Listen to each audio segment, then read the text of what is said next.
Tutiyampi Buddhang Saranang Gacchami.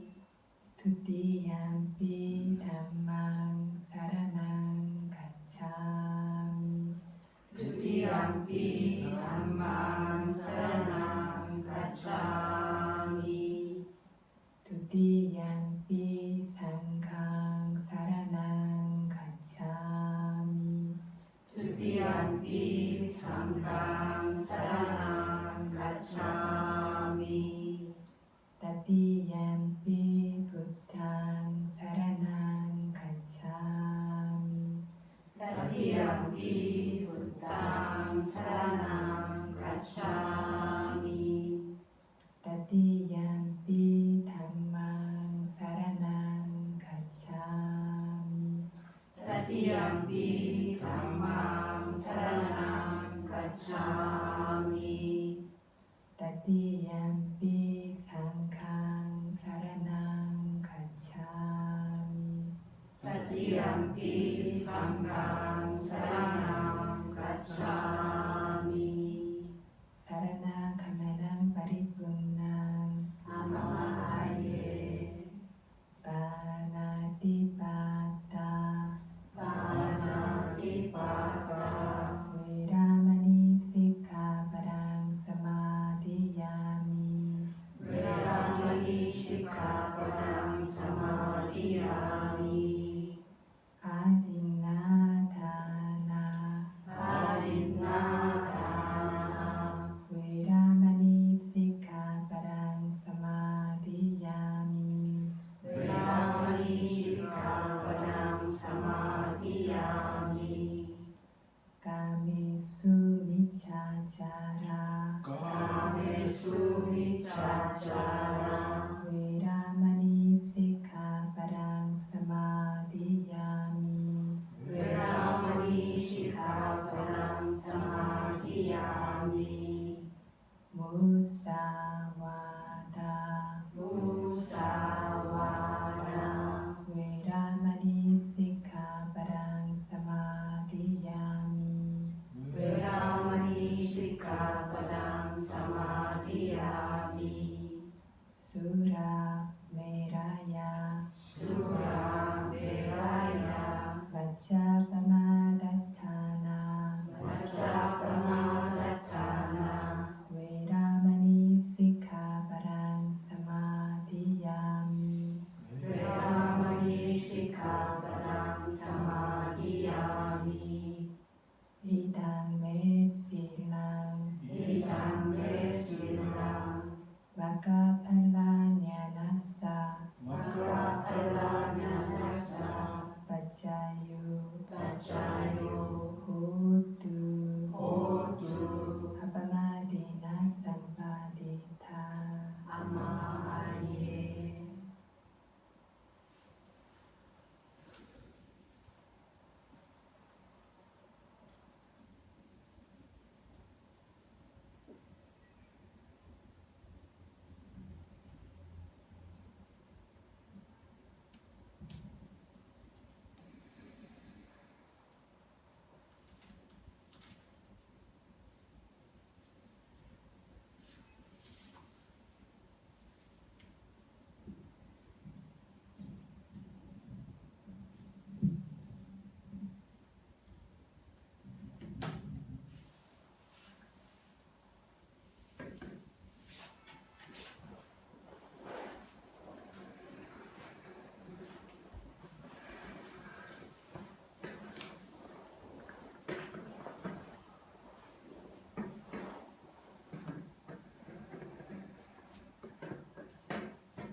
저희 살레카 숫자 박내를 털어내고 열게 만들고 약하게 만드는 살레카 숫자 수행, 살레카 수행에 대한 경전을 서는 것이 지난 시간의 마지막 산디티 파라마사까지 왔습니다. 산디티 파라마사는 무슨 뜻이었습니까? 그래서 고집이라고 쉽게 표현하는데 잘못된 견해를 내려놓지 못하고 계속해서 들고 있는 것이 마지막으로 제거해야 할 어떤 살레카 수행입니다. 이것들을 털어내고 완전히 제거할 수 있어야 한다라고 부처님께서 이야기를 하셨다라고 했습니다.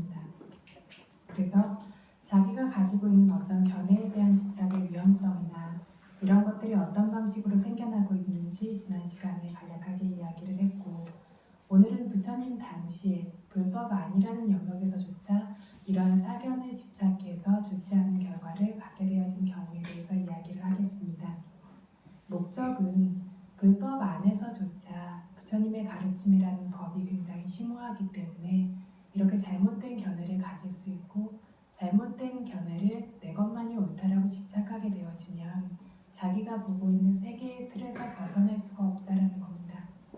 그래서 언제나 세간이든 출세간이든 특히나 법의 영역에서는 바른 견해를 가질 수 있어야 하고, 가지고 있는 견해들이 타당한 이유를 들어서 그것들에 대해서 설명되어졌을 때에는 자기의 잘못된 견해를 쉽게 내려놓을 수 있어야 한다는 겁니다. 그래서 부처님 당시에 사띠라고 하는 한 비구분이 계셨습니다.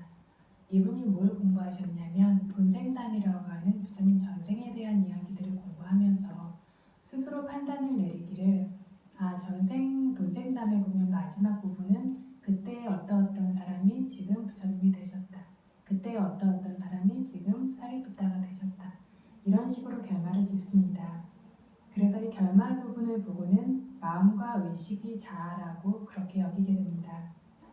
그래서 마하자나카 왕이나 부리다타 임왕이나 웨산타라 대왕이나 마호사다 반디타라고 하는 현인이나 보살이 그때의 어떤 그 마음과 의식이 지금의 부처님이 된 것이다 라는 견해를 생각합니다. 그래서 지금 붓다가 되셨다라고 이야기를 하니까 곰곰이 생각을 하면서, 예전에 웨산타라 대왕과 같은 분이 부처님이 되셨다라고 하면 그 몸이 지금까지 따라올 수는 없었을 것이고, 그때 좋고 좋지 않은 것들을 느꼈던 그러한 느낌이 지금까지 따라오는 것도 아닐 거고, 그때 지각했던 상이라고 하는 것이 지금까지 따라오는 것도 아닐 거고, 그리고 행하고 애쓰는 쌍카라, 행이라고 하는 것이 따라오는 것도 아닐 테니까 지금까지 그때 그 마하자나카 왕이나 웨산타라 대왕이 부처가 되었다고 하면, 그러면 그렇게 되었다라고 말할 수 있는 주체는 마음과 의식일 것이다. 그 마음과 의식이 지금까지 따라온 것일 것이다 라고 생각을 합니다. 그래서 보살이었을 때의 의식이 시타타 왕자가 된 것이고, 시타타 왕자의 의식, 그 마음이 붓다가 된 것이다. 그래서 모든 중생에게 있는 현재의 마음 의식이 예전 생부터 있었고 세세생생에 변하거나 파괴되지 않고 쭉 이어져 오는 그런 의식이라고 하는 것이 있다. 그리고 이것이 세세생생 헤매고 다니면서 윤회를 이생저생 바뀌면서 그렇게 떠들고 있다라고 이렇게 결정하게 됩니다. 그래서 이렇게 내가 부처님이 설하신 법을 안다, 이해한다라고 이렇게 이야기를 합니다. 결국에는 지금 이것이 마음이라고 하는 것, 의식이라고 하는 것이 자아라고 집착하는 겁니다. 이거를 사견 중에서 뭐라고 하냐면 아따디티 유아견, 그리고 다른 한 가지는 파괴되지 않고 계속된다라고 하니까 사사따디티, 항상하다라는 영원하다는 견해입니다. 그래서 부처님 가르침을 듣고 배우고 수행하는 비구였음에도 불구하고 이러한 사견을 가지게 됩니다. 이 이야기를 듣고 다른 비구들이 부처님께서 설하신 것은 이렇지 않다, 한 사람의 마음의 의식이라고 하는 것은 쭉 연결되어지는 것이 아니라, 하나의 의식이 계속 가는 것이 아니라 마치 염주알을 깨놓은 것처럼 헌 의식들이 계속해서 소멸돼가고 그 자리를 새로운 의식들이 계속해서 생겨나게 되어지면서 그것이 하나의 흐름처럼 연결되어지고 있기 때문에 흐름처럼 하나인 것처럼 보이지만 부처님께서 이렇게 설하신 것이 아니다. 헛 마음과 새 마음이 단계 변화하고 바뀌어서 하나처럼 연결되고 생겨나고 있기 때문에, 그래서 옛날에 어떤 보살이었을 때 웨산타라 대왕이 지금이 부처님이 된 것이다. 세간의 언어로는 이렇게밖에 표현할 수 없어서 이렇게 표현한 것이다 라고 설하신 것이고, 하지만 사실은 옛날의 마음이 이동해 온 것이 아니라 마음은 한 찰나도 끊임없이 머무르지 못하고 소멸되고 있고 파괴되고 있고, 이건 역시 무상의 법일 뿐이다 라고 이렇게 설득합니다. 그렇지만 사티 비구는 그거를 받아들이지 않고, 다른 비구들이 그 비구가 이해할 수 있도록 설명할 수가 없으니까 부처님께 불러갑니다. 부처님께 말씀드리니까 부처님께서, 그러면 사티 비구야, 그 마음과 의식이란 무엇인가 라고 물으십니다. 그러니까 사티비크가 자기가 이해하는 대로 부처님 말할 수 있고 느낄 수 있고 알 수 있는 자아라는 것이 있습니다. 이 자아가 여러 생에서 선업과 불선업을 지을 수도 있고 이 좋고 좋지 않은 결과를 누리게 될 수도 있습니다. 이 자아를 의식이라고 저는 의미합니다. 라고 이렇게 말씀을 드립니다. 그래서 비구라고 하고 부처님 가르침을 들었는데 부처님의 가르침과는 정반대의 견해를 가지게 됩니다. 그때 부처님께서 모가 뿌리싸 이렇게 말씀하십니다. 모가 뿌리싸라는 말 들어보신 분 계십니까? 모가는 헛되다는 뜻입니다. 쓸모없고 쓸데없이 텅 비고 헛된 것을 뜻하고 뿌리 싼 남자입니다. 이 쓸모없는 남자야, 이 헛된 남자야 라고 부처님께서 말씀하신 겁니다. 그래서 어떤 사람에게 내가 이렇게 말했던 것을 당신이 내가 아는가, 그렇게 내가 말한 적이 있던가 라고 말씀하십니다. 그래서 이 쓸모없는 이여, 조건으로 인해서 생겨나는 마음, 의식을 다양한 방식으로 계속 이 열애가 서려오지 않았는가, 어떤 조건으로 인해서 발생하고는 찰나조차 머무르지 못하고 소멸되는 법이라고 이렇게 여러 가지로 이야기하지 않았던가, 조건 없이는 그 어떤 마음의 생성도 없다라고 열애가 가르치지 않았던가. 그런데 그대는 스스로가 잘못 여기고 취해서는 나 열애까지 비난할 만한 것으로서 이렇게 그런 것들을 말한다. 그럼으로써 스스로도 의지할 곳이 없이 파묻어버린 것처럼 되어진다. 스스로 바르지 않은 견해를 가지기 때문에 부처님 교단에서 출가자라고 있다라고 하지만 번뇌를 제거하고 번뇌에서 자유로워질 기회가 없이 스스로를 파묻어버린 것이 된다. 이런 방식으로 많은 불선업을 증장시킨다. 이렇게 잘못된 것을 취하고 그렇게 여기고 집착해서 말하는 그대에게 오랜 기간 동안 고통이 점점 더 이익과 번영이 없이 고통이 점점 많아지는 고통스러운 조건이 될 것이다 라고 말씀하십니다. 이것이 항상하다고 여기고 나라고 여기기 때문에 여기에서 벗어날 수 있는 진실을 볼 수 있는 조건이 없습니다. 그래서 이러한 불선업으로 인해 오랜 기간 동안 번영과 이익이 없이 고통스러운 조건이 될 것이다. 이 잘못된 견해가 그들을 그렇게 만들 것이다 라고 말씀하십니다. 그리고는 비구들에게 어떤가 비구들이여, 이 사티는 어부의 아들이었나 봐요. 그래서 어부의 아들인 사티 비구가 이 부처님 교단에서 도화과의 지혜가 생기기 위한 지혜의 온기라도 이 사람에게 남아있겠는가 라고 이야기를 하니까 비구들께서 있을 수 없습니다. 부처님 이렇게 대답을 합니다. 사티 비구는 그래서 풀이 죽어서 굉장히 실망하고 그리고 풀이 죽어서 머리를 숙이고 멍하게 우두커니 이렇게 앉아있습니다. 그럼에도 불구하고 자기의 견해를 버리지는 못합니다.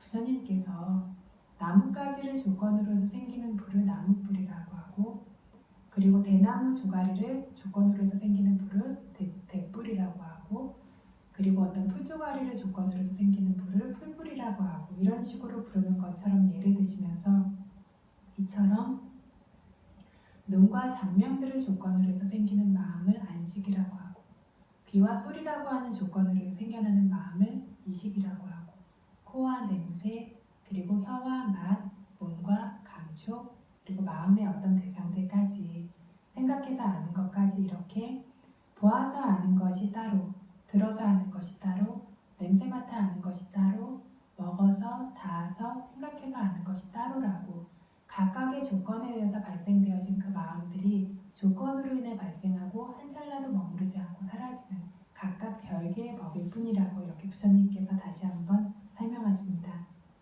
그래서 마음 하나하나가 따르고 과거의 마음 하나하나가 소멸되고 나서야 새로운 마음 하나하나가 생겨나게 된다라는 것을 설명합니다. 그런데 이 비구는 의식이 항상 존재하고 있는 자아라고 여겨둔 집착을 버릴 수가 없어서 이로 인해서 수행을 통해서 도의 지혜를 얻을 수 없다라는 그러한 위험이 생겨나게 됩니다. 그래서 견해에 대한 고집으로 인해서 이렇게까지 자세히 설명을 하셨음에도 불구하고 견해에 대한 고집으로 인해서 큰 손실을 입는 경우다. 사실 마음이 끊임없이 무상하게 생기고 사라지는 법이라는 것은 수행자의 지혜가 정말 개발되어져서 실제로 자기의 지혜로서 분명하게 보기 전까지는 믿기 어려운 것일 수도 있습니다.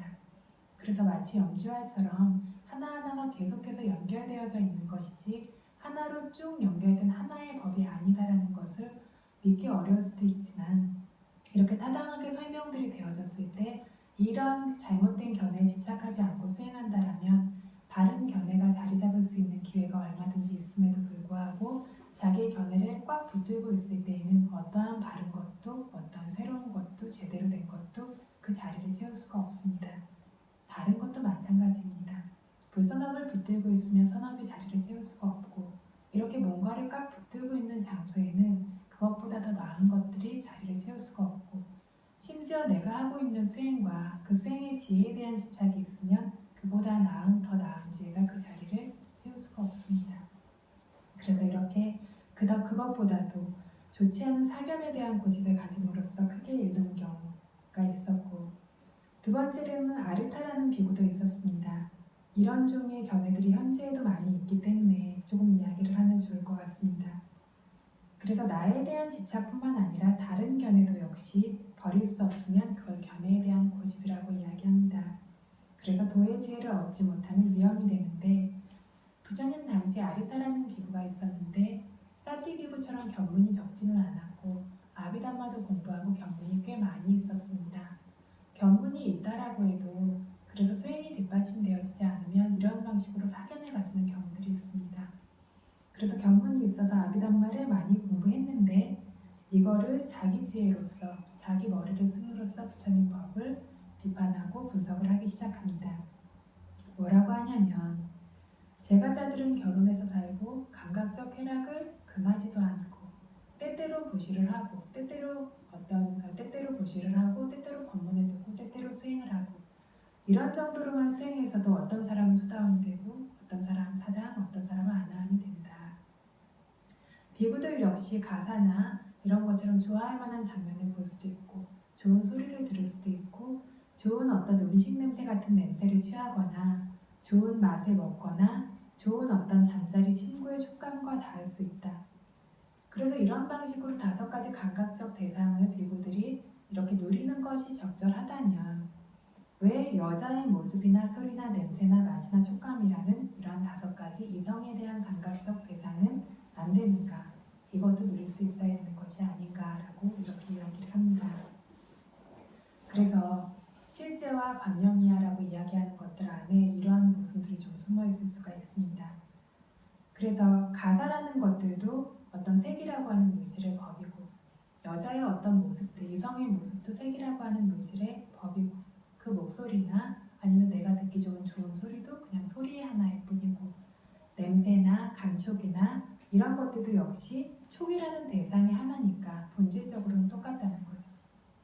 본질적으로 이렇게 똑같은데 왜 여자의 모습이나 소리나 냄새나 어떤 촉감과 같은 것을 취해서는 안 되나 취할 수 있어야 되는 게 맞다. 이런 식으로 아비담마로서 분석을 합니다. 분석을 해서 비구들은 여자들의 모습이나 소리나 어떤 촉감을 이런 감각적 쾌락을 누릴 수 있고 이건 허물이 되지 않는다.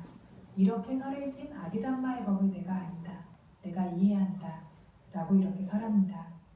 그래서 여기서 지금 말하고자 하는 것은 성적인 행위를 해도 빠라시가라고 하는 바라이주의 번개가 되지 않는다라고 이렇게까지 부처님께서 말씀하신 계율을 없애고 그걸 파괴하고자 하는 바람을 가지고 이야기하는 부분입니다.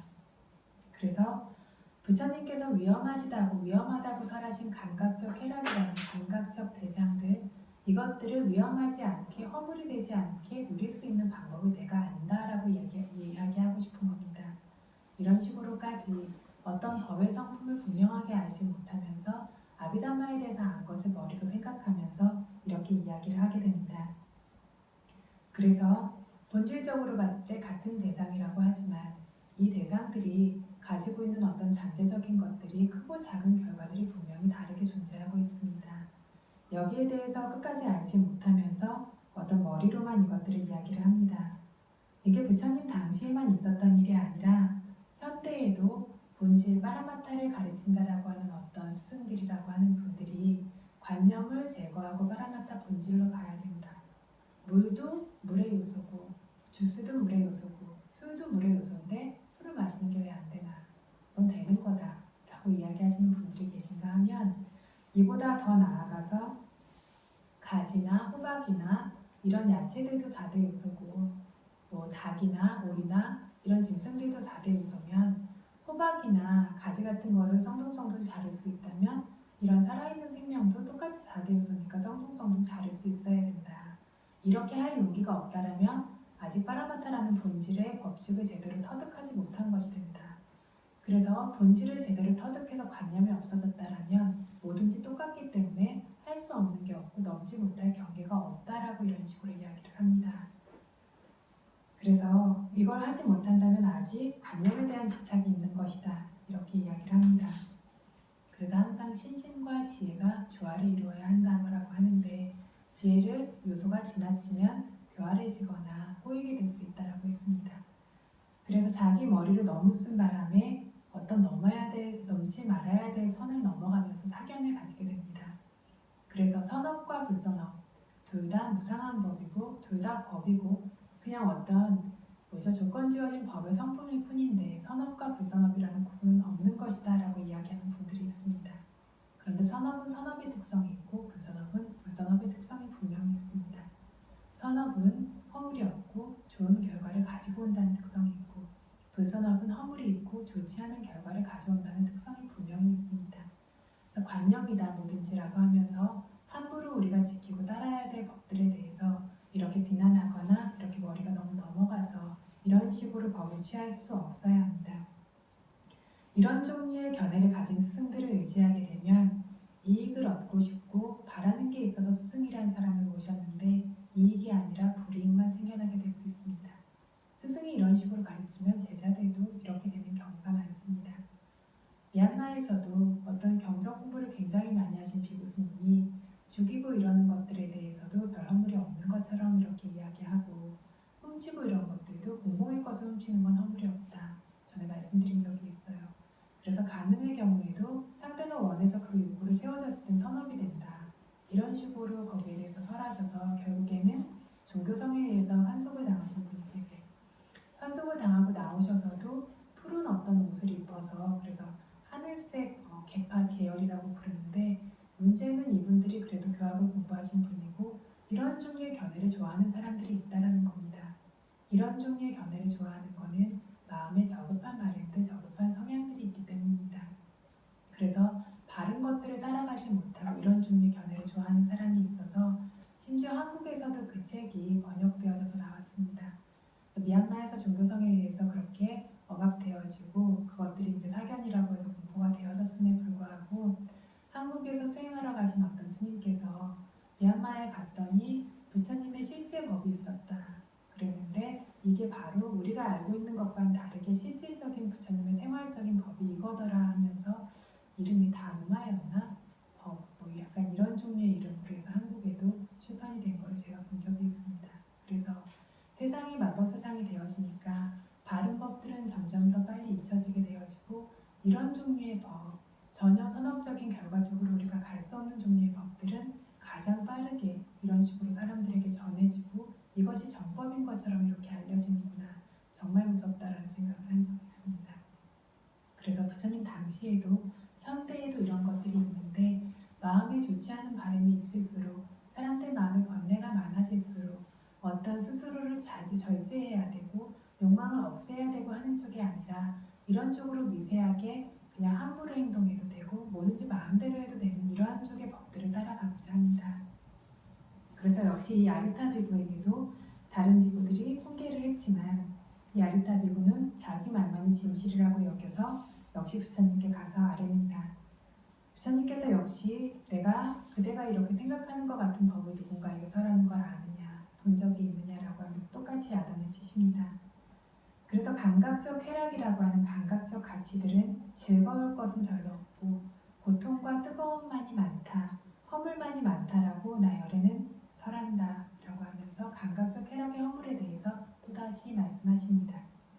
그래서 감각적 쾌락이라는 감각적 가치들은 배고픈 개가 씹고 있는 살점 없는 뼈다귀와 같고 뭔가 맛이 나올까 해서 막 뜯어먹으려고 씹고 있는데 살점이 없어요. 더더군다나 그 뼈다귀를 계속해서 거기에 집착해서 뜯고 있지만 그것으로 인해서 다른 개들에게 공격당합니다. 이게 감각적 가치의 특성입니다. 뭔가 이것을 어떻게 누려볼까라고 해서 집착하고 그걸 놓지 못하지만 실제로 얻어지는 것은 없습니다. 그로 인해서 공격당할 수 있고 위험해질 수 있고 이런 종류의 결과들만 생겨나게 됩니다. 또 무슨 비유를 드시냐면 고기 덩어리를 들고 가는 매. 고기 덩어리를 매가 채가지고 가면 다른 매들이 일제히 다 달려들어요. 그래서 이 고기 덩어리를 떨어뜨릴 때까지 쪼고 핥히고 이런 식으로 하죠. 이런 것과 같은 것이 감각적 가치다. 그뿐만 아니라 잡고 있는 이를 불타게 하는, 풀에다가 이렇게 불을 붙이고 바람이 반대편에서 불면 그걸 든 사람이 순식간에 손이 같이 타게 되어집니다. 감각적 쾌락이라는 게 이런 거다. 감각적 대상이라는 것이 좋을 것 같지만 잡는 순간에 그로 인해서 그 뜨겁게 불타는 것을 받게 하는 그러한 불과 같다.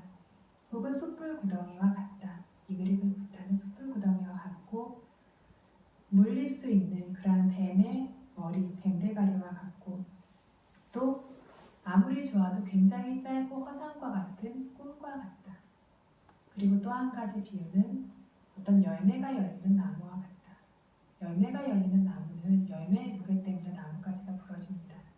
그뿐만 아니라 사람들이 그 위에 기어 올라가게 됐을 때 거기서 떨어져서 팔다리가 부러지는 이러한 일들도 생기죠. 그래서 마치 열매가 열리니까 마치 좋은 것 같은데 그 열매 때문에 나무가 부러지게 되는 것과 같은 이런 것이 감각적 쾌락이라고 하는 거다. 이런 식으로 여러 가지 예를 드십니다. 깃발과 같다. 한 찰나도 가만히 안정되어 있지를 못하고 바람 부는 대로 계속해서 펄리고 펄럭거리고 있는 깃발과 같다. 혹은 감옥과 같다. 덫과 같다. 여러 가지로 부처님께서 말씀을 하십니다. 덩굴처럼 얼감에서 덩굴과 같다. 빈 껍데기만 있는 껍데기 허상과 같다. 이렇게 감각적 쾌락의 허물에 대해서 이야기를 하시고 그래서 도와 과에 이를 수 없는 이 쓸모없는 남자요. 그런데도 이렇게까지 이야기를 했는데도 그대는 스스로의 견해로 잘못된 견해에 집착함으로써 스스로를 의지할 곳이 없이 파묻어버린 것처럼 되어진다라고 이렇게 말씀을 하셨음에도 불구하고 이 아리타라고 하는 비구 역시 자기의 견해를 끝까지 버리지 못합니다. 그래서 현대에도 대상 하나만 주시해야 집중이 생기기 때문에 어떤 위파사나라고 하는 다양한 대상을 주시하면 어떤 집중 선정이 생길 수 없어서 이러한 방식으로는 깨달음을 얻을 수 없다라고 하는 견해에 집착하고 있다라든가 여러 가지의 다양한 견해의 집착 때문에 해야 하는 수행이 발전되어지지 못하고 개발되지 못하는 이러한 경우들이 많이 생깁니다. 그래서 보살께서 수행을 할 때에도 사마타 수행을 기반으로 해서 그것을 기반으로 해서 거기서 나온 다음에 조건 지어진 모든 물질과 정신 현상이라고 하는 대상들을 모두 다 주시했습니다.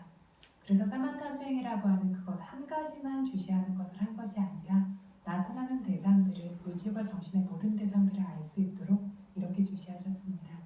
그래서 그럼에도 불구하고 견해라는 것이 무서워서 내가 어떤 쪽에 마음이 확 가서 달라붙고 꽂히게 되면 이런 방식으로는 깨달음을 얻을 수 없다라고 생각하는 경우들이 생기게 됩니다. 다음으로 수나카타라고 하는 비구가 있었습니다. 수나카타라고 하는 비구는 릭차의 왕자였는데 부처님 뒤를 따라다니면서 시봉을 들기도 하고 이랬던 비구였습니다. 사마타 수행을 통해서 4가지 선정을 얻었을 뿐만 아니라 천안통이라고 하는 디바자쿠 아빈야도 얻게 되어집니다. 천안통을 통해서 천상의 천인과 천녀들이 이야기를 하고 천인과 천녀들이 돌아다니고 이런 것들을 보게 되니까 도대체 무슨 말을 하는지 너무 궁금한 거죠. 그래서 부처님께 천이통이라고 하는 어떤 멀리 있는 말들도 천인들의 귀처럼 다 들을 수 있는 그 수행법도 알려주십시오라고 이렇게 부탁드립니다. 부처님께서 보셨을 때 이 사람에게 그런 디바소타 아비냐라고 하는 멀리 있는 말들을 들을 수 있는 신통력이 생길 만큼 그런 어떤 선업의 근기라든가 그리고 그걸 방해하는 불선업의 큰 업이 있다는 걸 보셨기 때문에 가르쳐 줬는데 수행을 해서 안 되면 아님 수행법을 가르쳐 줬다라고 부처님이 비난하게 될 것이기 때문에 거기에 대해서 알려주지 않으십니다. 여기서부터 이제 비극이 시작돼서 이 비구가 아직 위파사나 수행을 수행한 것이 아니기 때문에 확고한 신심이 없습니다. 부처님도 왕자 출신이고 나도 왕자 출신이고 부처님도 세간 선정을 얻어서 천안통을 얻으셨고 나도 그렇고 그 디바소타 아빈야라고 하는 것을 부처님이 얻으셨고 나는 못 얻은 요것만 차이가 있는데 내가 이것까지 얻으면 부처님과 똑같아질까봐 이걸 안 가르쳐 주는 거다. 그때부터 시작해서 부처님에 대한 신심이 깨지게 됩니다. 그래서 그리고 이제 위파사나 수행하지 않아서 확고한 신심이 없고 세세생생이 이제 따라온 저급한 어떤 성향들, 저급한 것을 좋아하고 그런 바램들도 있었기 때문에 이러한 것 때문에 사견이 자리 잡게 되어집니다. 그래서 이분이 저급한 수행을 좋은 것으로 여기고 정말 좋은 것을 좋은 것으로 못 여기는 그러한 일이 생기게 됩니다. 그래서 어느 날 옷이 없이 개처럼 수행하고 있는 벌거벗고 바닥에 이제 있는 음식을 입으로 집어먹고 있고 네 발로 기어다니는 꼬랄카티아라고 하는 단체 수행자를 보고는 굉장히 감명을 받습니다. 굉장히 존경하게 돼서 진짜 성인이란 이런 거다. 우리는 출가자라고 하지만 가사도 있고 바로도 있고 이런 식으로 너무 거추장스러운 것들이 많이 있는데 정말로 바라는 게 없는 그런 아라한이라는 사람들은 저렇게 옷도 다 벗고 개처럼 그렇게 바닥에 던져진 음식들을 입으로 집어먹는 저런 수행을 하는 사람이야말로 정말로 번뇌가 없는 아라한이다라고 이렇게 생각을 하고 마음속으로 굉장히 존경하게 됩니다. 그래서 이것은 개처럼 수행한다라고 하는 건 실제로 저급한 수행입니다. 그래서 개가 되든 사악도에 떨어지든 저급한 세계로 끌어내리는 수행이고 자기의 마음을 저급하게 하는 수행인데 마음에 저급한 성향이 있기 때문에 이것이 좋은 것이라고 여기는 겁니다. 마음에 귀한 성향이 있는 사람들은 그걸 보고 좋다라고 여기지 않을 겁니다. 바른 수행이라고 여기지 않을 텐데 이런 식으로 저급한 바람이 있는 사람들은 이걸 좋은 것이라고 여기게 됩니다. 지금도 그리고 미래에도 그럴 것이고 과거에도 그랬고 그래서 아닌 것만 좋아하는 사람들이 있습니다. 그래서 아닌 것만 따르고 아닌 것만 좋아하는 사람들이 있고 바르지 않고 삿된 견해들을 보면서 그것이 바르다라고 생각하고 그것들을 추종하는 사람들이 과거, 현재, 미래에 걸쳐 언제나 있습니다. 불교 안에서도 마찬가지로 방금 전 말씀드린 것처럼 부처님이 설하신 것이 아닌데 그걸 굉장히 잘못되게 해석해서 하는 것만을 이것만이 진정한 부처님의 가르침이다. 이것만이 법이다. 이것만이 관념을 벗어난 법이다 라고 하면서 따르는 경우가 있습니다. 그래서 여러 생에 이 마음이라는 것은 습관이라고 했습니다. 이런 성향이라는 것은 습입니다. 여러 생에 잘못된 것들을 좋아하고 잘못된 것들을 수행하게 됐을 때 세세생생 이런 성향을 지니게 되고 이런 것들을 좋아하게 됩니다. 그래서 굉장히 주의해야 되는 부분입니다. 마음에 어떤 것을 담고 사는지 어떤 것들을 담으려고 하는지 어떤 마음을 증장시키려고 하는지 그래서 잘못된 것, 삿된 것들, 바르지 않은 것, 불선한 것들, 진실하지 않은 것들을 계속 그것들을 좋은 것이라고 처음에는 알면서 취할 수도 있습니다. 아는데 뭔가 이렇게 양갈래로 갈라진 마음으로 합리화시키면서 취할 수도 있고 반복적으로 취하게 되다 보면 이것이 진실이 되어져 버리고 이것이 성향이 되어져 버립니다. 그래서 세세생생의 그런 사람이 되어버리고 좋지 않은 뒤만 따라가는 사람이 됩니다. 그래서 현재에 어떤 마음을 가지고 사는지 어떤 것들을 좋아하고 어떤 것을 따르려고 하는지는 굉장히 주의해야 될 중요한 문제입니다.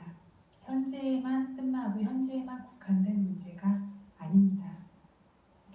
어쨌든 이런 종류의 생각을 마음으로써 굉장히 존경하는 마음을 일으키는 것을 부처님께서 아셔서 부처님께서 이 어떤 생각하고 있는 것을 드러내도록 하기 위해서 스나카타야 너 같은 사람조차 나 열애의 제자인 비구라고 인정하고 있는 게 참 놀라운 일이구나 이렇게 굉장히 무시하듯이 말씀을 하십니다. 그러니까 이 스나카타가 왜 저를 이렇게까지 무시하면서 이야기하십니까? 라고 화가 나서 이제 이야기를 합니다. 이미 부처님에 대한 신심이 깨져 있었기 때문에 이렇게 이야기를 하니까 부처님께서 지금 네가 이런 식으로 생각하고 저런 나체 수행자를 존경하는 마음을 내지 않았느냐라고 이야기를 합니다. 저런 저급한 수행을 좋은 수행이라고 하면서 아라한이라고 생각하고 존경하는 마음을 내지 않았느냐. 그러니까 맞습니다. 근데 부처님께서는 왜 남이 아라한이고 번뇌가 없는 걸 그렇게 질투하셔야 되겠습니까? 라고 이렇게 이야기를 합니다. 그래서 알지 못하는 사람들, 바른 알미 없는 사람들에게 바른 것들을 이야기해 주는 것은 쉬운 일이 아닙니다. 부처님께서는 이 사람이 바른 견해를 가질 수 있도록 그래서 그것을 드러낼 수 있도록 이렇게 누르는 말도 하시고 무시하듯이 말씀도 하신 것인데 어떤 것들에 대해서 지적을 받게 되고 특히나 내가 좋아하고 있는 것에 대해서 이야기하면 사람들은 쉽게 인정하려고 하지 않습니다. 아무리 잘못된 거라도 뭐 내 가족, 특히나 이런 식으로 내 스승이나 내가 존경하는 사람들에 대해서 이야기하면 믿으려고도 들으려고도 하지 않습니다. 오히려 상대가 질투하는 거다, 안 좋게 말하는 거다, 이런 식으로 비난하거나 모함합니다. 이것이 웃으실 일들이 아니라 사람들 누구나의 마음속에 존재하고 있는 마음입니다. 굉장히 주의하지 않으면 이런 방식으로 슬그머니 다른 길, 가지 않아야 될 길을 가게 되는 게 우리가 가는 삶의 길이라서 굉장히 위태롭고 굉장히 조심해야 됩니다. 그래서 이렇게 왜 질투하느냐고 이렇게 이야기를 하니까 부처님께서 이 꼬라카띠아에 대해서 이건 잘못된 수행이고 그 사람은 아무런 깨달음을 얻은 것들도 없고 이러한 저급한 수행을 통해서 앞으로 7일 후에 이 사람이 배가 터져서 죽게 되는, 음식을 너무 과식해서 죽게 될 것이고 죽은 다음에도 깔라간지가라고 하는 아수라들, 큰 종류의 아귀들 중에서도 가장 저급한 아귀로 태어나게 될 것이다. 그리고 그거를 네가 못 믿겠으면 가서 어떤 풀의 일종이 있는 어떤 묘지에 버려지게 될 텐데 그 묘지에 가서 꼬라카티카야 네가 어디 갔는지 네 생을 아느냐고 얘기하면 송장이 벌떡 일어나서 대답을 해줄 거다. 부처님이 이렇게 말씀하십니다. 그래서 이렇게 말씀을 하시는데 이것이 이 사람 안에서 어떤 깨진 신심이 어느 정도까지는 조금 회복될 수 있도록 이 생 안에서 그 신심들이 제대로 회복되어지고 깨달음을 얻지는 못해도 어떤 한 생에서 신심의 요소가 조금이라도 더 생겨나 있을 수 있어서 그것이 미래 언젠가 조금 무르익을 수 있도록 하는 목적으로 부처님께서 이렇게 예언까지 하신 겁니다. 그런데 이 수나카타는 부처님을 거짓말쟁이라고 비난하고 싶어서 이 예언이 잘못되도록 굉장히 애를 씁니다. 꼬라카띠아에게 가서 7일 후에 이렇게 된다라고 말했다 하니까 꼬라카띠아는 기분이 나쁘죠. 그래서 오늘부터 나는 밥을 안 먹어서 이 고타마가 거짓말했다라는 걸 반드시 밝히고 말 것이다라고 해서 그날부터 밥을 안 먹습니다. 수나카타도 자기의 어떤 스승과 같은 분이 부처님 말대로 대가로 매일 찾아가서 자 이제 6일 남았습니다. 6일 동안 굉장히 조심하셔야 됩니다. 이제 5일 남았습니다. 4일 남았습니다. 이런 식으로 매일매일 찾아가서 아주 당부를 합니다. 당부를 하는데 6일간 아무것도 먹지 않았으니까 얼마나 배가 고프겠습니까? 거기다 이분들도 이제 신도가 있는데 신도가 우리 스님께서 우리 출가하신 분께서 6일이나 공양을 어떤 받으러 안 오셨네. 그래서 굉장히 고기 요리에다 굉장히 맛있는 음식을 정성껏 이렇게 만들어서 정성껏 만들지만 먹이기는 참 쉽습니다. 바닥에다 땅에다 부어주면 그냥 알아서 핥아서 먹습니다. 그래서 이렇게 준비를 해서 부어주니까 꼬라카띠아가 너무너무 배가 고프다가 생각하기를 이대로라면 내가 굶어 죽게 생겼는데 굶어 죽는 것보다는 배 터져서 과식해서 죽는 게 차라리 낫지 라고 생각하면서 이제 더 이상 이거를 생각하고 있지 못하겠다라고 하면서 그거를 이제 다 먹어버리고 과식 때문에 결국에는 그날 밤에 죽게 됩니다. 그래서 이 사람들이 부처님께서 말씀하신 대로 과식해서 죽은 것까지는 맞는데 그 뒷부분이라도 틀리게 해야 되겠다라고 해서 이 꼬라카띠아를 개처럼 수행하니까 잘 모시고 간 것도 아니고 거적대기에 싸서 노끈으로 질질 바닥에 끌고 갑니다. 바닥에 질질 끌고 가서 묘지에 가서 잘 보니까 부처님이 말씀하신 종류의 풀이 있는 겁니다.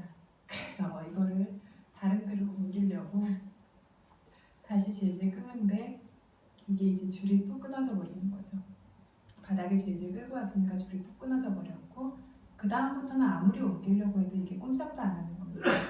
그래서 다들 너무 지쳐서 더 이상 못하겠다. 어떻게 되고 싶은 대로 되라라고 하고는 포기하고 다 돌아갑니다. 그래서 꼬라카띠아가 그렇게 부처님 말씀하신 대로 그 묘지에 버려지고 그리고 수나카타가 가서 이제 물어보니까 꼬라카띠아 그 아귀의 저기가 이제 그 송장 안에 잠깐 이렇게 들어가는 것처럼 해서 벌떡 일어나서 내가 깔라간지가라고 하는 아수라로 태어났다라고 이야기하고는 송장이 다시 털썩 쓰러지게 됩니다. 깔라간지가라고 하는 아수라는 아귀 종류 중에 큰 종류의 아귀라고 했습니다.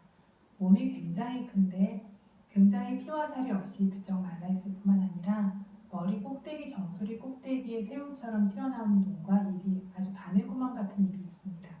몸은 굉장히 크고 뱃속도 굉장히 큰데 바늘구멍 같은 입이 있고 불선업의 결과로 인해서 물이라도 한 모금 마셔야지라고 강 속에 들어가면 강물이 다 이렇게 모래사장이 되어버리고 바닷속에 들어가면 바닷물이 다 어떤 돌판이 되어버리고 너무나 목이 마르고 타 죽을 것 같아가지고 비명을 지르면서 돌아다니는 그런 종류의 아기들 중에서 가장 저급한 종류의 아기다라고 이야기하는 것이 깔라간지가 아수라입니다. 그래서 이제 수나카타가 굉장히 실망해서 부처님께 돌아옵니다. 그래서 부처님께서 어떠냐, 내가 말한 대로 되었냐? 그러니까 네,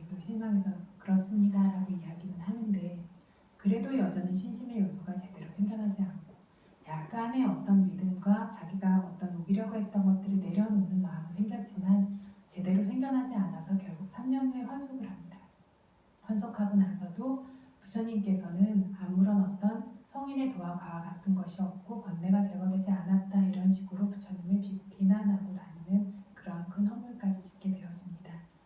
그래서 어떤 세세생생 가지고 있었던 그런 저급한 어떤 마음의 바램 때문에 저급한 것을 좋아하고 이것을 부처님께서 말씀하신 대로 다 되어져도 절대로 못 버립니다. 그래서 잘못된 견해에 집착하는 경우가 이런 경우입니다. 눈앞에 똑똑히 보여줘도 자기 견해를 못 버립니다. 버리지 못하게 돼서 결국에는 이렇게 끝까지 도화가를 얻지 못했을 뿐만이 아니라 도화가를 얻지 못했을 뿐만 아니라 부처님을 비난하고 이러한 큰 허물까지 짓게 되어지는 그런 결과가 생겨납니다. 현대에도 수행처에 와서 수행하는 사람들 중에도 이런 경우가 있습니다. 그래서 정말 수행을 하겠다는 신심을 가지고 온 게 아니라 다른 어떤 이유로 인해서 수행처에 오는 사람들이 있고 그러다 보니까 제대로 수행하지 않고 그러다 보니까 수행에서 어떤 것도 발견하지 못하고 그러다 보니까 내가 다 해봤는데 저걸 통해서는 아무것도 얻지 못해라고 말하고 다니는 이런 사람들이 있습니다. 집중조차 생기지 않는데 위파사나 지혜는 멀고도 멉니다. 근데 자신이 수행하지 않았기 때문에 법의 일을 이런 식으로 비난하는데 이렇게 수행이 발전하지 않는 사람들의 경우에는 노력의 부족함도 있지만 마음의 어떤 건가는 집착하고 있는 경우에 이런 경우들이 있습니다. 이거는 좀 뭔가 열심히 수행하는 사람들의 경우도 마찬가지입니다. 열심히 수행하지만 수행이 발전하지 않는 사람들의 경우에는 마음에 뭔가는 걸려있거나 집착해 있는 것들이 있을 때 이런 일들이 생깁니다. 그래서 수행은 뛰어들어서 덤벼들듯이 마음을 온전히 실어서 할 때 그것이 빨리 발전하고 제대로 그 귀들이 열리게 되어지는데 뭔가 미세하게라도 마음에 자리 잡고 있는 것들이 있게 되어질 때는 수행이 제대로 발전하지 않는 경우들이 생긴다는 것들을 좀 기억해 두셨으면 합니다. 그래서 이렇게 잘못된 견해의 어떤 집착을 가지고 고집하고 있으면 불선업이 증장되는데 이 사람만 이런 게 아니라 이 사람 말을 믿는 다른 사람에게까지 불선업이 증장되도록 만듭니다. 그래서 이런 종류의 사람들은 무섭기도 하고 안 듣기도 하고 그런 종류의 마음들이 이렇게 무섭기도 한 마음이라는 것들을 알 수 있어야 합니다. 지금 미얀마에 보면 선정을 얻어야만 마음의 청정이 생긴다는 견해가 미얀마에서도 굉장히 많이 생겨나고 있습니다. 예전에는 거의 존재한 적이 없는 견해였는데 굉장히 이것이 많이 생겨나고 이것이 마치 미얀마 전체의 견해인 것처럼 이것이 마치 부처님의 가르침인 것처럼 하면서 전체적으로 이러한 어떤 흐름들이 퍼지고 있습니다. 그래서 여기에 어떤 저희 법문 시간에 여러 번 이야기했듯이 어떤 근접 삼매의 일종인 칸니카 사마디라는 순간 삼매를 통해서 마음의 청정이 이루어지고 이 마음의 청정을 기반으로 해서 위파사나 지혜가 이루어진다. 마음의 청정이 심청정이 생기고 그것을 기반으로 해서 견해의 청정으로 시작되는 5가지 지혜의 청정이 생겨난다라고 이것들이 수많은 경전들에 언급되어져 있고 여러 번 여기에서도 이야기를 했습니다. 그래서 위파사나만 수행하는 사람들은 4대 요소를 주시하는 것으로서 수행을 시작하고 18가지 성품들 이거를 줄여서 말하면 12가지 척, 더 줄여서 말하면 오온, 더 줄여서 말하면 물질과 정신현상들 이것들을 주시함으로써 분명히 위파사나 지혜를 개발할 수 있고 도화과라고 하는 어떤 특별한 지혜를 얻을 수 있다라고 분명히 수많은 경전에서 언급하고 있을 뿐만 아니라 이것들이 실제로 생겨나는 모습을 정말로 존중심을 가지고 수행하는 수행자라면 자기 안에서 분명하게 체험할 수 있습니다. 그럼에도 불구하고 선정을 얻어야만 이러한 어떤 마음의 청정이 생긴다라고 이렇게 집착하고 있는 사람의 경우에는 이 생에 얼른 선정 수행을 해서 선정을 얻으면 다행인데 그렇지 못하면 선정도 얻지 못한다면 위파사나 수행을 할 기회는 없어지고 맙니다. 우리가 위파사나 수행을 할 수 있는 기회는 오직 부처님의 불법이 살아있을 때에만 수행할 수 있습니다. 그런데 이러한 귀한 기회를 선정을 얻을 때까지 수행하지 않으면 위파사나를 할 수 없다라는 생각 때문에 그냥 놓쳐버리게 되어집니다. 그런데 이런 식으로 일생을 허비하게 되는데 사람들이 그러면 선정 수행을 열심히 한 다음에 위파사나 수행을 수행하는 쪽으로 가냐면 그렇지가 않습니다. 그냥 하는 듯 마는 듯 하면서 이것도 제대로 하지 못하고 저것은 아예 손도 대보지 못하고 이런 식으로 시간을 보냅니다. 사실 부처님께서 말씀하신 어떤 수행의 법은 그것을 하겠다는 마음을 내는 것이 더 어렵지 실제로 온 마음을 다해서 그것을 수행했을 때에는 빠르게 발전해서 스스로 그것의 결과를 볼 수 있는 것이 부처님의 법입니다. 그런데 그냥 양손에 뭔가를 들고 아무것도 하지 못하고 그냥 어정쩡한 상태로 있기 때문에 선정도 얻지 못하고 위파사나 수행의 결과라는 것은 위파사나의 인연조차 짓지 못하는 경우들이 있습니다. 그래서 어떤 경우든 들고 있는 것들을 빨리빨리 내려놓을 수 있어 이익이 있습니다. 특히나 선정 수행을 조금 해보신 분들은 그거를 들고 있는 걸 내려놓지 못해서도 위파사나 수행을 못합니다. 이걸 해야 된다. 그래서 그걸 열심히 하시면 괜찮은데 열심히 하시지도 못하는 경우가 있어서 뭐든 들고 있는 걸 빨리빨리 내려놓을 수 있어야 이익이 생길 수 있고 뒤늦게 되어지지 않는다는 결과가 늦지 않는다는 결과가 있습니다. 부처님 당시에 이런 종류의 어떤 견해에 대한 집착뿐만 아니라 사리푸타와 목련존자도 사견을 가지신 분이었죠. 오빠티사와 꼴리따라고 하는 은자들이었는데 아사지존자, 판자와학기 5비구 중에 가장 어린 아사지존자의 어떤 법문을 듣고는 수다원이 됩니다. 그래서 부처님을 우리의 스승이신 부처님을 뵈러 가야겠다라고 하면서 그래도 그 이전에 어떤 사견을 가지고 있을 때의 스승을 함께 모시고 가야 되겠다. 그게 도리다라고 생각해서 스승님을 모시러 갑니다. 스승님, 세상에 부처님이 출현하셨습니다. 저희는 이제 부처님께 가니까 스승님도 따라오십시오 라고 하니까 이 스승이 나는 안 간다 너네들이나 가라. 왜 안 가십니까? 라고 하니까 내가 이렇게 명상 스승으로서 초대받고 이렇게 어떤 계파의 스승으로 초대받고 정말 수많은 사람들의 위에 있는데 다른 사람의 제자가 이제 와서 가서 된다라는 것은 부적절하다. 큰 항아리에서 물을 퍼담는 조그만 항아리로 바뀐다라는 것들은 원하지도 않고 좋지도 않다. 너희들이나 가라 하니까 이제 사람들이 부처님이 세상에 출현하셨으니까 다 부처님께 갈 텐데 어쩌려고 그러십니까? 라고 물으니까 세상에 지혜로운 사람이 많으냐 어리석은 사람이 많으냐 어리석은 사람이 많고 지혜로운 사람이 적습니다 하니까 그 지혜로운 소수의 사람들이 곧다마 부처님께 갈 것이고 어리석은 대다수의 사람들이 나에게 올 것이다. 그러니까 그냥 너희들이나 가라라고 이렇게 이야기를 합니다. 그래서 이것은 어떤 것에 대한 어떤 집착이냐면 보시물이나 명성이나 공약물과 같은 것, 다른 사람들이 나에게 예를 표하는 것과 같은 것, 이러한 것들에 대한 어떤 집착, 고집이 있었기 때문에 따라야 되는 길을 따르지 못하는 경우, 그래서 불이익이 생긴 경우입니다. 결국에는 그런데 그 제자들을 다 따라서 부처님께 가니까 피를 토하고 죽게 되죠. 그런데 그것도 이제 보지 못하고 나는 이거를 계속 할 거라고 우깁니다. 그래서 진정한 법이라고 하는 바른 법과 수행과 관련된 잘못된 견해, 모든 고집을 제거할 것은 굉장히 중요합니다. 예를 들면 이 집에 나 없으면 안 돼, 우리 자식들은 나 없으면 안 돼 라고 해서 수행을 못하는 분들도 굉장히 많습니다. 이것도 하나의 자기 생각에 대한 집착입니다. 그래서 이런 식으로 나 없으면 안 되라고 하는 큰 집착 때문에 수행할 기회를 얻지 못하게 되고 수행 쪽뿐만이 아니라 세간의 영역에서도 근거도 없고 어떤 이치에 맞지도 않는데 집착이 너무 커서 자기 고집을 내려놓지 못하는 경우가 있으면 이것들로 인해서 불이익이 반드시 생깁니다. 그래서 이치에 맞게 숙고하고 고칠 수 있고 개선하고 바로잡을 수 있고 제거할 수 있어야 합니다. 그런데 고집을 가진 사람들은 세간의 영역이건 출세간의 영역이건 부처님과 같은 분들이 완전히 그 이치를 드러내면서 설명하셔도 자기 고집을 버리지 못합니다. 부처님이 와도 가르칠 수 없는 사람들입니다. 자만과 고집으로 인해서 부처님이 와도 가르칠 수 없는 사람들이 실제로는 불교 안에 굉장히 많습니다. 그래서 이런 사람들이 되지 않을 수 있도록 바른 것들을 받아들일 수 있는 그런 마음의 유연성은 선언적인 법입니다. 세상에서조차 남들이 직접적으로 경험하고 있는데 이건 절대 아니야 라고 이야기한다면 비난받게 되죠. 저 사람은 되게 고집이 세고 완고하고 자기 생각만 믿는 사람이야. 어리석어, 두터워. 이런 비난을 받게 되어지는데 적어도 이것은 어떤 천상계에 가지 못하게 한다라는 그러한 위험은 생기지 않습니다. 법과 관련돼서 견해가 잘못된 것은 도의 지혜를 얻지 못하게 하는 위험도 생기고 천상계에 가지 못하게 하는 위험도 생기고 이런 모든 종류의 위험과 위험이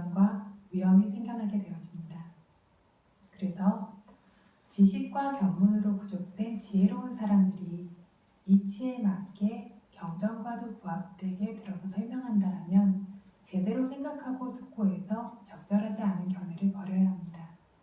어떤 경우에는 난 평생 이렇게 살았어. 이 견해를 가져온 지 오래됐어. 크게 잘못되지 않았어. 이제야 이걸 버릴 수는 없어 라고 하고 집착하는 경우도 굉장히 많이 있습니다. 이렇게 무조건 눈 감고 움켜져서는 안 됩니다. 나이가 얼마나 들었건 얼마나 오랜 시간 지내고 있었건 언제든지 바른 것을 만나면 내려놓을 줄 아는 마음 자세가 필요합니다.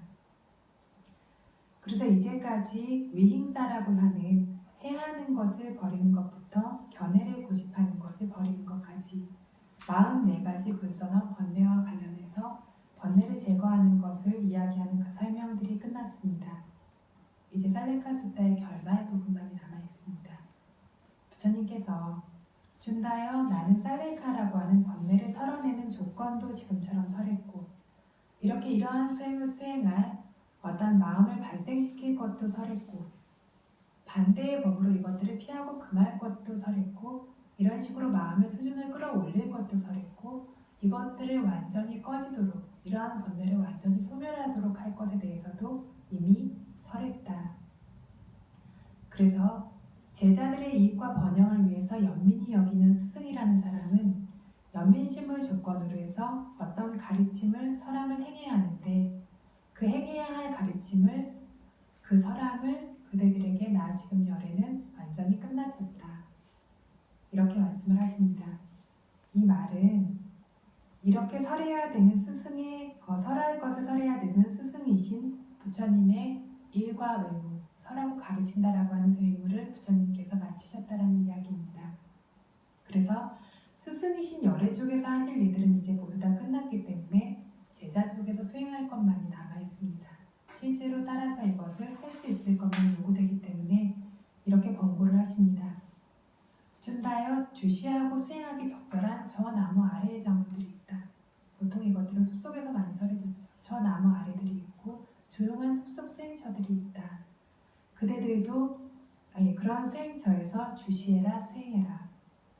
수행하고 잊지 말고 방일하지 말아라. 시간이 지나쳐버린 나중에야 예전에 완벽해질 때까지 완성될 때까지 주시하지 못했던 것, 수행하지 못했던 것들이 큰 잘못이구나라고 이렇게 마음 불편해하고 후회하고 근심하지 말아라. 바로 이것이 그대들에게 주는 나 열애의 반복적이고 끊임없는 가르침이자 홍계다. 이렇게 말씀하십니다. 그래서 수행하기 적절한 이러한 장소들이 분명히 존재하고 있고 수행할 것만이 남아있고 수행의 방법도 알고 있다면 수행하고 주시하라는 겁니다. 뭘 수행하고 주시하냐면 38가지 사마타와 위파사나입니다. 사마타 중에서 아가사라고 하는 허공의 부분을 아가사라고 하는 허공 표상을 무색계 선정에 포함시키기 때문에 무색계 선정에 포함시켜서 40가지 사마타에서 한 가지가 줄어드는 겁니다. 두 번째로는 알로가라고 하는 가시나 표상, 빛의 표상 경우에는 보다다라고 하는 하얀 색깔의 표상 안에 포함되어집니다. 거기서 갈려져 나온 겁니다. 우리가 사마타를 40개라고 알고 있는데 부처님께서 경전에서 직접적으로 언급하신 건 38가지입니다. 두 가지가 파생되어져 나왔기 때문입니다. 이 38가지 사마타와 위파사나를 수행해라. 그래서 어떤 표상을 주시하건 물질과 정신현상을 무상고 무아로 주시하건 수행해라. 수준이 높은 옛날의 아라한들은 사마타를 기반으로 해서 위파사나를 수행하시는 경우가 많았습니다. 그랬기 때문에 이 사마타 수행도 비난하거나 얕잡아서 이야기해서는 안 됩니다. 부처님께서도 권장하셨던 수행의 일종임에는 맞습니다. 그래서 어떤 사마타 40개, 38개 이외에 물질과 정신의 성품 그리고 칸다라고 하는 보은 사마타 38개 이외에 다른 것들을 주시하는 것을 위파사나라고 합니다. 어떤 것이든 이것들을 수행해라. 사마타를 수행할 것이면 이것이 위파사나까지 이어질 수 있도록 수행해라. 그리고 잊지 말고 방일하지 말라. 즉 끊임없이 수행하라는 이야기입니다. 잊지 말고 방일하지 말라라는 이야기 저희 저번에 이야기했습니다. 그래서 주시하는 수행의 대상을 주시하지 않고 있는 게 있고 방일한 거라고 했습니다. 감각적 대상들을 떠올리거나 어떤 몸과 입과 마음이 좋지 않은 행위들을 생각하는 것도 방일한 것이지만 해야 하는 수행의 주제를 떠올리지 않고 잊고 있는 것도 방이람이라고 했습니다. 그래서 이러한 방이람 없이 끊임없이 주시해라. 그래서 예전에 좀 더 어렸을 때, 건강했을 때, 상황이 허락되어졌을 때, 상황이 완전히 허락하는 일이란 죽을 때까지 없습니다. 그래서 어느 정도의 상황이 허락한다라면 그것이 바로 지금 최적의 조건이라는 겁니다. 상황이 허락했을 때 완전히 수행하지 못했던 것을 참 잘못했다. 아예 안 하거나 하긴 하는데 하는 듯 마는 듯 조금 하다가 어떤 결과도 확실히 얻지 못한 채로 수행을 마칩니다. 수행을 멈춥니다.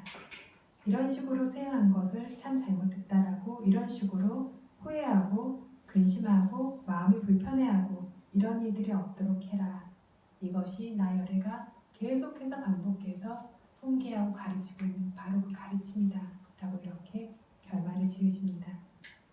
그래서 부처님께서 제자들이 수행할 수 있도록 해야 하지 않는다라고 하는 아힘사부터 시작해서 산티티 파라마사 어떤 사견을 확고하게 고집하고 쥐고 있지 않는 것으로 이렇게 44가지의 불선업과 번뇌가 얇아지는 털어지는 조건이 되는 수행을 완전히 설하셨고 스승이신 붓다의 의무는 이렇게 끝났고 그 가르침대로 수행할 것은 부처님의 제자라고 하는 사람들의 의무입니다. 언제까지 해야 되냐면 이 수행이 완성될 때까지. 사와카 제자라는 말은 부처님의 말씀을 최소한 수다원이 될 때까지 그렇게 완성시킬 수 있도록 다른 사람만을 사와카 제자라고 합니다. 그것이 제자의 의무입니다. 그래서 부처님께서 나무 아래나 어떤 사람 없는 조용한 수행처나 이렇게 적절한 장소까지 알려주시고 수행할 것을 권고하셨고 나중에 절대로 후회하지 않도록 마음이 불편해지는 일이 없도록 언제나 사람들은 마지막에 가서 후회하죠. 나중에 후회하는데 이렇게 되지 않도록 지금 수행해라. 지금 알아차려라. 새겨라. 노력해라. 주의를 주고 권고하고 이것을 계속해서 반복하셨습니다. 사람들은 항상 때를 놓치는데 어리석은 사람만이 때를 놓칩니다. 지혜가 있는 사람이라면 때를 놓쳐서는 안 됩니다. 때를 놓치지 않고 후회하는 일이 없도록 이것이 손가락 사이의 어떤 물처럼 모래알처럼 스르르 이 모든 조건과 시간들이 지나가는 일이 없도록 그렇게 수행해야 할 것이 우리의 의무입니다. 그래서 이렇게 수행한다라고 할 때에도 이 44가지 법들 들으셔서 아시겠지만 그렇게 완벽하게 채우기 쉬운 법들이 아닙니다. 우리가 늘상 가지고 있는 법이라서 제거해야 한다라고 설하신 겁니다. 그래서 수행을 한다, 선업을 쌓는다, 바른 견해를 갖는다 다 하기는 합니다. 그런데 여기에 마음을 얼마나 담느냐가 중요합니다. 수행이라고 하는 것들도 그래서 다 하기는 하는데 백날을 10년, 20년을 수행해도 그 수행이 변하지 않는 경우도 있습니다. 외적인 것을 이야기하는 것이 아니라 이렇게 부처님 말씀하신 것처럼 방일하지 않는 노력을 기울여서 마음을 담을 수 있어야 합니다. 선업적인 행위를 할 때에도 그 안에 분명한 마음이 있을 수 있어야 할 것이고 거짓말을 하지 않는다 정도로 끝나는 것이 아니라 진실한 것들을 계속해서 인정하고 받아들이고 진실함을 가지려고 하는 마음이 매 순간순간 있도록 해야 합니다. 이것을 불방일이라고 하고 이것을 수행이라고 합니다. 이것이 진정한 마음의 개발입니다. 하고 있는 일들이 겉으로만 피상적으로만 흘러갈 수 있다라면 흘러가고 있다라면 이거는 어떤 식으로든 마음을 개발시키지 못합니다. 마음을 개발시키지 못한다면 수행이 아닙니다. 방일하지 않은 것도 아닙니다. 하고 있는 일들에 마음을 담는다라는 건 절대 쉬운 일이 아닙니다. 알아차리면 그냥 하는 건 쉬운데 정말 마음을 담아서 하는 알아차림은 쉽지 않습니다. 쉽지 않다라는 것은 없는 힘을 개발시키고 있다는 얘기입니다. 있는 것만 가지고 뭘 하고 있을 때는 쉽습니다. 없는 걸 개발시킬 때는 반드시 힘들고 지치고 마음대로 안 되는 것들이 생겨납니다. 그럼에도 불구하고 우리가 하는 모든 행동들에 모든 선업적인 일들에 수행의 알아차림 안에 진심의 마음을 정말 존중하는 마음을 계속해서 담을 수 있어야 합니다. 그렇게 될 때 이 44가지가 굉장히 멀리 있는 것 같고 어려워 보이지만 반드시 이것들이 완전히 소멸되어지는 그 결과에 갈 수 있게 되어져 있습니다. 부처님 말씀은, 부처님 법은 스스로 깨달아서 보는 법이고 지금 바로 결과가 드러나는 법입니다. 아직 드러나지 않았다면 있어야 할 힘이 부족했기 때문입니다. 그래서 이렇게 어떤 이 살레카 수다라고 하는 부처님의 가르침을 들은 것들이 늘 말씀드렸듯이 들음으로 끝나는 것이 아니라 우리 안에 불방일의 법들이 생겨날 수 있도록 하고 우리 안에 마음의 개발이 계속해서 생겨날 수 있도록 하고 하는 모든 것들에 더욱더 성심성의껏 마음을 기울이고 진심을 담을 수 있도록 하는 그러한 것들을 되새기고 실제로 실천할 수 있게 되어지는 그러한 계기가 되어질 때에만 이 가르침이 견문이 되어진다라고 했습니다. 그래서 그렇게 어떤 그러한 계기가 되어지고 그러한 마음들을 끊임없이 개발시킬 수 있는 참된 수행자들이 될 수 있기를 바라면서